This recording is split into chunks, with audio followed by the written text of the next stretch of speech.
the carb away, Michael. Put the carb away. Hey, friends. Mark Holmes with your buddy, Cowboy Joe Boo. And I want to thank you for commenting, liking, and subscribing to the Joe Boo Network. You know, oftentimes, sitting in my backyard, sacrificing many chickens, trying to stay away from carbohydrates, I become a little delusional, you know. And I said in one of my last videos that the Eagles beating the Cowboys was a great thing because it woke Jerry Jones the F up. It woke him the F up. But the truth is, Jerry Jones is the walking dead. He's Emperor Palpatine. And actually, he has signed nothing but a bunch of old 30, 40-year-old players. And now, it is true. The Eagles have gotten better, while the Dallas Cowboys have gotten worse. Yo, everybody, how you doing? King Dingbat here. So, today we have come with the hell is that? It's a big-ass dog. Dallas still stinks. Yo, everybody doing? King Dingbat here, and once again I stand before you with the belt. The belt that this channel, that we, the Eagle fans, won when the Eagles beat the Dallas Cowboys to take control of the division. This is the belt. And you know what? My man Mark Holmes, I gotta tell you, you gotta stop making excuses for your Cowboys. Stop making excuses. Can't you just say the Eagles were the better team? The Eagles were the better team, and when it mattered in December, with everything on the line, when it mattered and you were coming off one of your best games, the Eagles took it to your team. Can't we just say it? Can't you just say it? Just like I have to say when, you guys swept us, bye-bye to my hair, and I had to eat it, I had to take it. I didn't make excuses. I shaved it off. Stop making excuses about the Eagles beating the Cowboys, and it was some great thing because Jerry Jones is now woke. You've signed in nothing but a bunch of old people. That's it. That's it. You've lost your best pass rusher. You lost your best corner. Your team is stinking. You're going down. You're going to finish in third. And a lot of people, they ask me, they say, what do you think about the Eagles this offseason? What's the grade? What grade would you give them so far? And I say it's incomplete. It's incomplete because the truth of the matter is this. The Eagles have yet to address the offensive side of the ball. Yet to address it. And until they address that offensive side of the ball, we really don't know, okay? Some of the moves that they made, I really like. Love the Hargrave signing. I love the trade for Darius Slay. Love those things, okay? I like the Will Parks signing. There's some good signings on defense. The defense has definitely improved, but yet we've yet to see what they're going to do on offense. And when it comes to a grade for this offseason so far, and really free agency, to me it's incomplete because I have to see what the Eagles are going to do on the offensive side of the ball. Now, when I look at this division and I look at the NFC East, the Eagles are still by far the best team in this division. They are better than they were a year ago. Just improving the defense improves this team. Think about this, right? Eagles they've added an all-pro cornerback, okay? They've gotten another defensive tackle. They're getting Malik Jackson back. Their defensive line is better. Their secondary is better. Their defense has improved. Now, you can complain about their linebacking, but I don't think they're finished there yet. However, Eagles defensively are a better team. When you look at them offensively, at worst, they're the same. At worst, right now, they're the same. And then if you add Deshaun Jackson back because he's healthy, if Alshon Jeffrey comes back and can play, and he's somewhat healthy, that's an improvement from what you had. Now, I think there's a difference for the Eagles, right? From being the best team in the division, which I think they are. I think the Eagles are the best team in the division. I think the second best team in the division right now is the New York Giants. I think the New York Giants have had a great offseason. I like the coaching hire, and the reason I like it is because I get tired of watching teams recycle the same coaches over and over again, okay? And if you look at what they did, they're bringing in a young guy, a fresh start. They go out, they get Bradbury. I thought it was a great move. And now they're sitting in a position where they may get Isaiah Simmons. So I think the Giants are much improved. I think they're better right now than the Dallas Cowboys. I think the Cowboys are probably the third best team in the division. And look, I don't like the Cowboys, but I don't like the Giants either. I don't like to compliment the Giants to take down the Dallas Cowboys. I don't like to do it. I don't like to compliment Dallas to take down the Giants. I don't like either team. I hate both of the teams just about equally.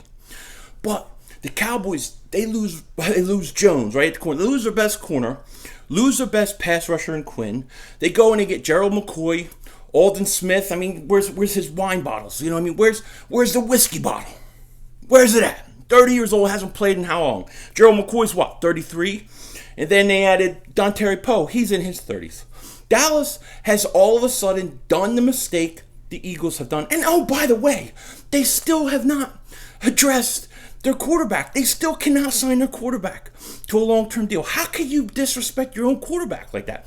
I think Eagle fans give more credit to Dak Prescott than the Dallas Cowboys front office. Just being serious. Just being honest.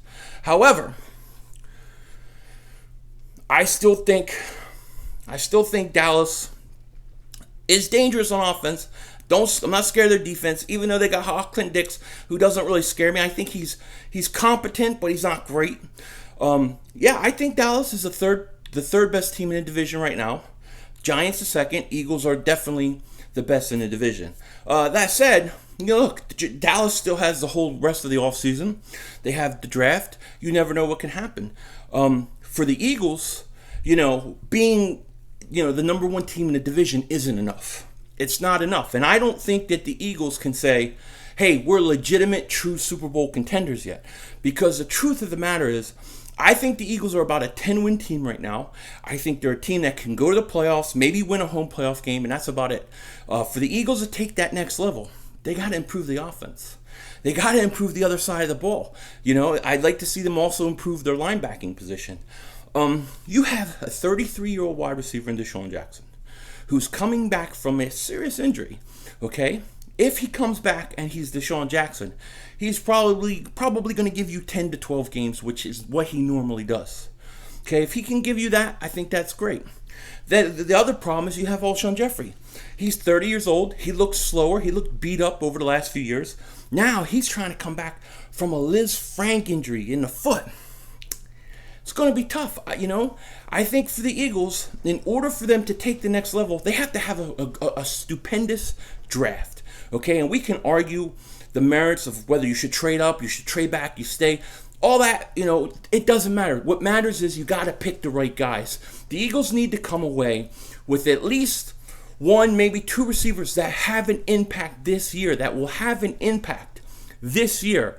And if they don't do that, they're going to have trouble, okay? They have to do that. They have to get somebody who can come in and help, because I don't know what you're going to get out of Alshon Jeffrey. I'm just being honest. I think I know what you're going to get out of Deshaun Jackson.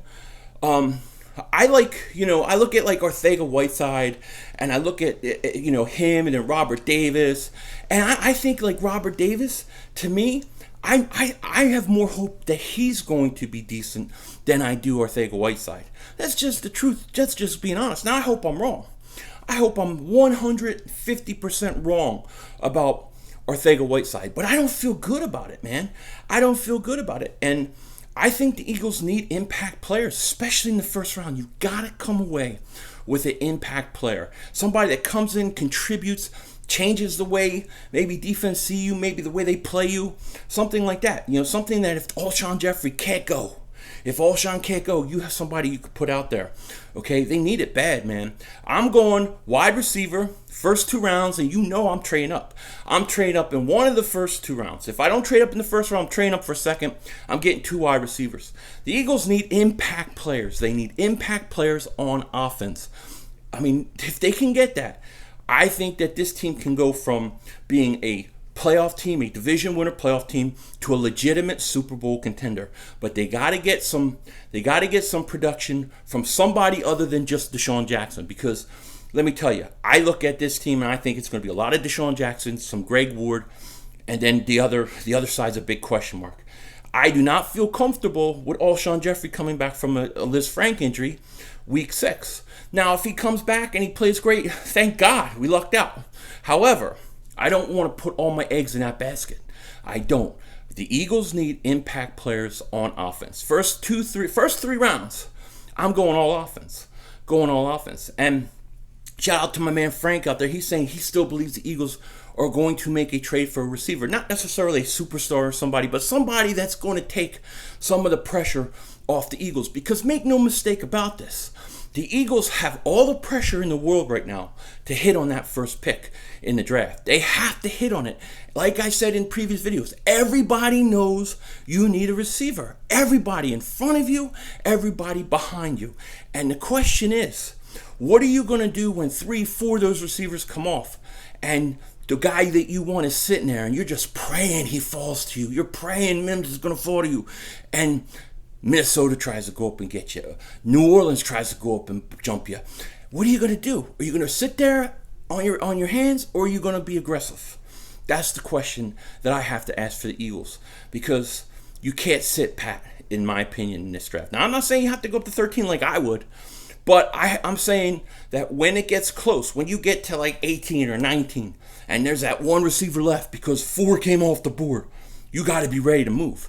And yes, teams are going to hold you hostage. You may have to pay a higher price for freight, but that's the way it is. Now, some people will say, no, that's not how you handle it. What you want to do is you want to trade back, get more picks, and you want to have as many chances of hitting. So the more picks you get, the better, the more chances you get at hitting. That is one perspective and one way to go about it. The only reason I don't agree with it, and the only reason I think it's wrong, is because who do you have picking the players? Who's making the picks? Howie Roseman. Howie Roseman has not drafted a decent wide receiver his whole GM career. He hasn't done it. Every good receiver came under Andy Reid era was Andy Reid, Deshaun Jackson, Jeremy Maclin. Those guys were Reid guys. Okay, and you can see that by what Kansas City does and the kind of receivers they draft in Kansas City. So, if you want to put all your eggs on drafting quantity and having a lot of picks, well, you have to have somebody that picks the right guys. If you don't, then what's the point of having all the picks? To me, I can't take a chance on missing my first round pick. I can't take a chance. I have to go and get the right guy. So therefore, I'm going to say, who's the best prospects in this draft? Who are the best guys? Who are the consensus top 3 guys? Okay, it's these guys. It's Lamb, Judy, and Ruggs. Okay, well, we don't pick good at receiver. We just don't. Now, I like Howie Roseman for a lot of things. I like his trades. I like his contracts. I like the way he picks quarterbacks, offensive linemen, defensive line. I'm okay with all that. It's just receiver. My issue with him is receiver and cornerback. But right now, in this draft, we need a receiver. And what you want to do, in my opinion, is you want to say, who's the consensus top 3 guys? These are the 3 guys that most people around the league, around the world, around the galaxy think are going to be the best 3. Our chances of hitting are drafting one of those guys. Let's trade up and get them. If we need to get more picks, we'll figure a way to do it later. But let's go up and hit on our first pick. And if you go out and you do that and you hit on a guy like a Henry Ruggs and you put him in that lineup and Deshaun plays and Greg Ward's playing and you have Ruggs and Alshon comes at some point, man, all of a sudden you're not just a division winner anymore. You're a Super Bowl contender, in my opinion. Anyways, that's what I think. That's how I see the Eagles all season so far. It's how I see the whole division. And I want to know what you guys think. So let me know in the comment section. With that said, take care. Talk to you later. And don't be a dingbat.